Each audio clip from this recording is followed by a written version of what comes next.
right here. I have nothing to do right now, so I'm just going to talk about the Big 12 for a bit. Talk about the season so far for each team. This is all post week 9. Today's the bowl ranking announcement day, so no sim today. So, first off, we're going to start in the Texas division. The big team here, 9-0 TCU. A good win against SMU in Dallas, or wherever the hell SMU is. Shut out Purdue. Strong win against Nebraska. Destroyed Arizona State. Barely eked out Oklahoma. It was a very close game. Demolished Oklahoma State. Shocker. And went down to Houston. Another strong win. Beat Notre Dame. Beat Texas A&M. So they are 9-0 right now. First in the division. The next 3 games, their lowest spread is 12.5 against Texas Tech and Baylor. I could see them going 2-1 in these last 3 games. It really depends on will the football GM crap pull the football GM crap and they lose a game. But I think they're a pretty good pick to win the division. Moving on to second place, we have the University of Texas, 7-2. Losses to Florida State, which was interesting. It was a close game. Florida State had a 14-point barrage in the last 6 minutes. But Javon Ward did go down in that game, so that's part of the reason. And their other loss coming to Colorado, 52-6. Complete belt to ass. Only had 84 passing yards and 88 rushing yards. So, awful performance in that game. They stand second in the division. 3-game stretch against Houston, which should be a win. TCU, which might be a loss. And then Texas Tech, which will probably be a win for them. Moving on to Texas Tech, my team. We're 6-3. Barely eked out Memphis. Lost back-to-back Army, which was expected, and then Oklahoma, which was certainly not expected. And then we went on a 4-game win streak, 31-13 against Illinois.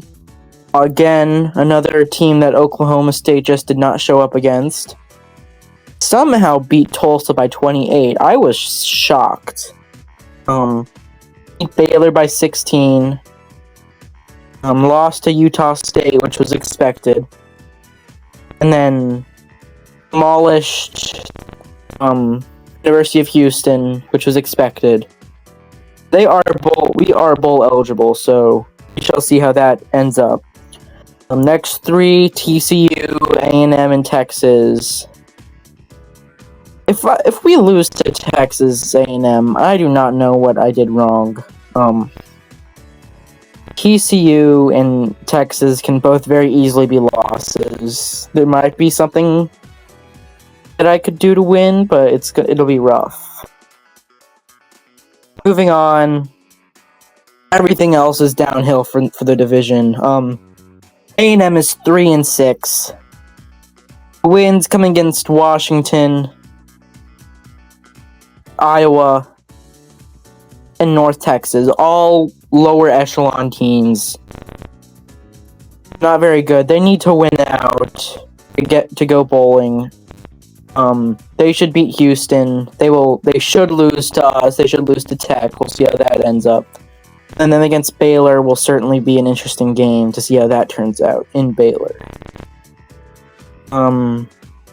Speaking of Baylor, let's move on to Baylor. 2-7. Almost beat currently undefeated Iowa State Hawkeyes with 20 points in the fourth quarter. You're not going to win when you give up 31 points in a quarter, which is what they did in the second quarter of that game.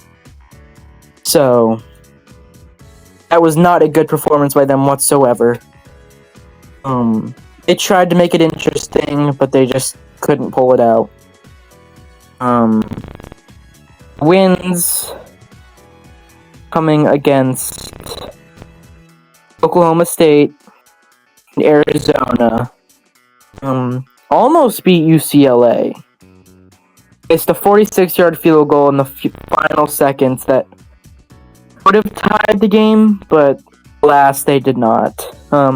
Last three, A&M, Houston, ECU. I see them finishing with 2 more wins. I think they can beat A&M. I think they will beat Houston, and then TCU will demolish them. And moving on to last place in the Texas division, Houston, 0-9. Nothing impressive whatsoever to talk about. Point differential is negative 263. So certainly not good. They will go 0-12. That is my firm prediction. Texas, Baylor, A&M. Rough last 3. The closest they have gotten to a win was a 6-point loss to Florida. They gave up 70 to Utah State, which certainly does not help. Yeah. Leonard Powell threw for 521 yards on them. Certainly not a good season. Let's hope they can turn it around. Moving on to the North now. Iowa State. 9-0. The only other 9-0 team in the conference. Final 3 against Oklahoma. Should be a win. Tulsa. That should be a win, I want to say.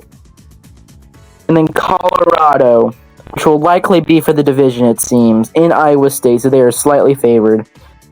I think this division will come down to the wire between Iowa State and Colorado. Iowa State has had a very strong season so far. Malachi Taylor is out for 1 more week. We shall see how that ends up working for them as they likely throw out Curry Sanders, as Coach Curry will throw out Curry Sanders. Moving on to second place in this very strong division, we have the Colorado Buffaloes. Losses coming to losses Michigan State. The lone losses to Michigan State. They lost by 36. It was not a good showing for Colorado up in East Lansing. But this season has been really good outside of that, so that's certainly good to hear.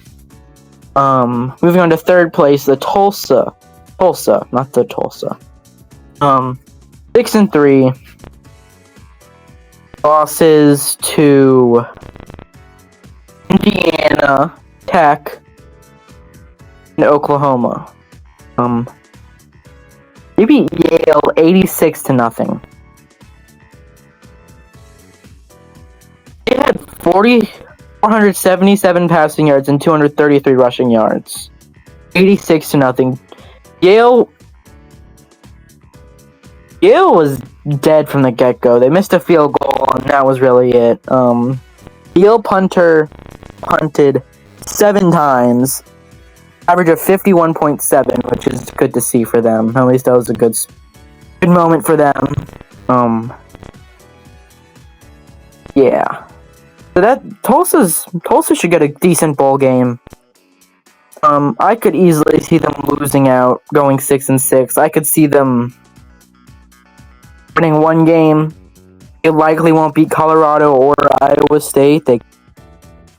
Nebraska hasn't been on the greatest season ever. So they could easily win that game. It's all up to RNGs. Moving on to 4th place in the North Division, we have Nebraska, 4-5. Game against Oklahoma State that should put them one game from being bowl eligible. We shall see how that ends up. And then they play Oklahoma. So I could see a world where Nebraska goes 6-6, wins the next 2 games, and then loses to Tulsa. A bowl game is not bad for Secret's first year up in Corn Land. 10-point loss to Colorado. They beat Wisconsin. It shows that they have the talent to win. This is not a bad team. Lost to Iowa State by 7 in a very competitive game. Lost to Texas by 40. We don't talk about that. And then lost by 7 to TCU. They tried to make it close at the end. Held Garrett Cranford, the TCU quarterback, to 85 passing yards. But alas, they could not pull out the win. I think a bowl is will be the expectation these next 3 weeks in Lincoln. That would give the Big 12 7 bowl teams. 7 out of 12 is always great for any conference. Moving on to Oklahoma, 3-6. Wins coming against Tulsa, Rice, Texas Tech. Rice, the worst team that they beat, they're 1-8. They've shown flashes, but then they also lost 35-14 to BYU at home. Lost TCU by 2. This team is just so inconsistent. If you beat Tulsa, but you get walloped by BYU. Like, a team rostering 7 kickers and 5 punters. This doesn't make sense. And the final team in the Big 12, the pitiful, awful Oklahoma State. Everest has not done a good job whatsoever. This team is just awful. 6 O-linemen. 1 is injured right now, so they're playing with 5 offensive linemen. 8 kickers and 3 punters. They're rostering 6 linebackers. 43 speed, 45 speed, 53 speed, 44 speed, 33 speed, 33 speed, and 44 speed. Just awful. I don't know how they won 2 games. Who did they beat? They beat Montana. And they beat UNLV. So, it's not competitive in conference whatsoever. But yeah, that about wraps it up for a Big 12 overview. We are still waiting for some bowl rankings. Hopefully those will be soon. This week we had TCU at the 6th seed, Iowa State at the 10th seed, and we had Colorado at the 17th seed, and Texas at the 24th seed. And Tulsa received 1 vote, courtesy of moi. So, I think that they have a good chance to make some noise. But I think this team, they might send 1 playoff team, depending on how Iowa State and TCU finish. I don't see a world where there's 2. We shall see. So, that wraps it up for today. Thanks for listening, and go Big 12.